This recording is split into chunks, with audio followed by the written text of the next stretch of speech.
얘들아, 밥 먹어라. 학교 다녀와서 학원 갈 준비해야지.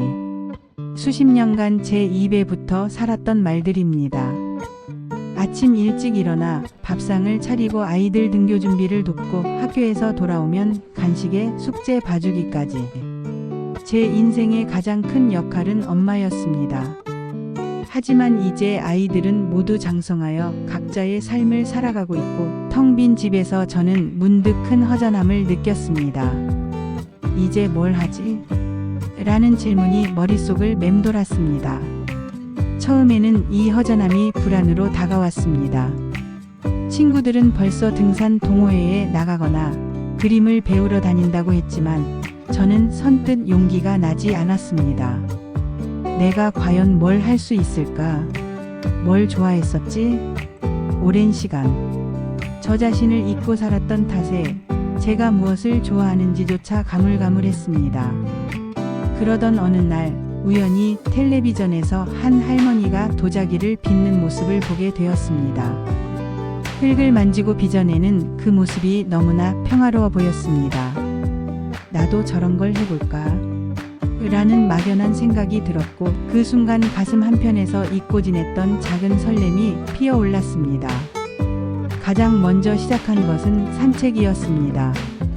매일 아침 집 근처 공원을 한 바퀴 돌았습니다. 처음에는 그저 걷는 것에 불과했지만 시간이 지날수록 풀냄새, 꽃잎의 색깔, 새소리 하나하나가 제 눈과 귀에 들어오기 시작했습니다. 스마트폰으로 예쁜 꽃을 찍어보고 이름 모를 새의 지저귀를 따라 흥얼거리기도 했습니다. 그러다 문득 어릴 적 좋아했던 그림이 떠올랐습니다. 어릴 때는 스케치북에 그림 그리는 것을 참 좋아했는데 살림과 육아에 치여붓을 놓은 지 오래였습니다. 혼자 그림을 다시 시작하려니 막막했습니다. 인터넷으로 그림 강좌를 찾아볼까 하다가도 컴퓨터나 스마트폰이 영 서툴러 쉽지 않았습니다. 그러던 어느 날 제가 늘 장을 보러 다니던 동네 마트에 들렀는데 계산대 옆 게시판에 붙어있는 전단지가 눈에 띄었습니다. 바로 주민센터에서 운영하는 문화센터 강좌 안내문이었습니다.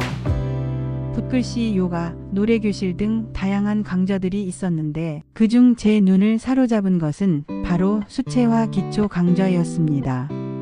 그래, 이거다 하는 생각과 함께 마음이 설레기 시작했습니다. 전단지에 적힌 전화번호로 용기 내어 전화를 걸었고 친절한 상담원분 덕분에 어렵지 않게 수강 신청을 할 수 있었습니다. 처음에는 어설픈 그림에 실망하기도 했지만 붓을 들고 물감을 섞는 순간만큼은 복잡했던 머릿속이 맑아지는 것을 느꼈습니다. 서툰 실력이었지만 제가 그린 그림이 완성될 때마다 작은 성취감이 느껴졌습니다. 그리고 또 하나, 평소 좋아했던 독서를 다시 시작했습니다. 아이들 읽어줄 동화책 외에는 거의 책을 보지 못했는데 이제는 제가 읽고 싶은 책을 마음껏 읽을 수 있었습니다. 소설, 에세이, 자기계발서 등 다양한 장르의 책들을 읽으며 세상이 얼마나 넓고 흥미로운지 새삼 깨달았습니다. 책을 통해 새로운 지식을 얻고 다른 사람들의 삶을 엿보며 제 생각의 폭도 넓어졌습니다. 그림 강좌에서 만난 친구들과는 함께 전시회도 보러 다니고 맛있는 점심도 함께하며 웃음꽃을 피웠습니다. 혼자 그림을 그릴 때는 몰랐던 즐거움이었습니다. 제가 그린 그림을 아이들에게 보여주니 엄마, 정말 엄마가 그렸어. 대단하다. 라며 칭찬해 주었고 손주들은 제 그림을 보며 신기해했습니다. 산책 중에 만난 동네 주민들과는 안부 인사를 나누고 함께 건강 이야기를 하다 보니 자연스럽게 동네에 친구가 생겼습니다. 서로 집에서 키운 채소를 나눠 먹기도 하고 좋은 정보가 있으면 알려주기도 했습니다.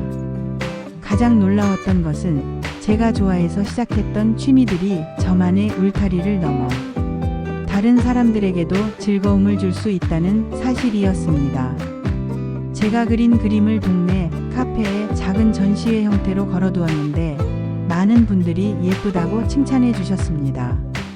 제가 읽었던 책 중에서 좋았던 구절이나 인상 깊었던 내용을 친구들에게 이야기해주면 친구들도 흥미를 보이며 그 책을 읽어보겠다고 했습니다. 자녀들을 키우는 동안 저는 엄마라는 이름으로 불리는 것이 익숙했습니다. 하지만 이제는 나 자신으로 불리는 것이 더 좋습니다. 그림을 그리는 김 여사, 책을 좋아하는 김 여사, 산책을 즐기는 김 여사처럼요. 물론 여전히 새로운 것에 도전하는 것이 두려울 때도 있습니다. 하지만 저는 이제 압니다. 나이 들면 끝이 아니라 새로운 시작의 기회라는 것을요. 60대, 70대가 되어도 여전히 배우고 성장하고 즐거움을 찾을 수 있다는 것을요. 만약 지금 저처럼 자녀들을 다 키우고 나서 허전함을 느끼고 계신 분이 있다면 주저하지 말고 작은 것부터 시작해 보세요. 어릴 적 좋아했던 것들을 떠올려 보거나 평소 해보고 싶었던 것들을 시도해 보는 것도 좋습니다.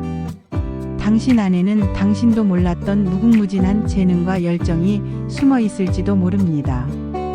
여러분도 저처럼 자신만의 취미를 찾아 행복한 노후를 만들어 가시길 응원합니다. 이 이야기가 여러분의 삶에 작은 영감이 되기를 바랍니다.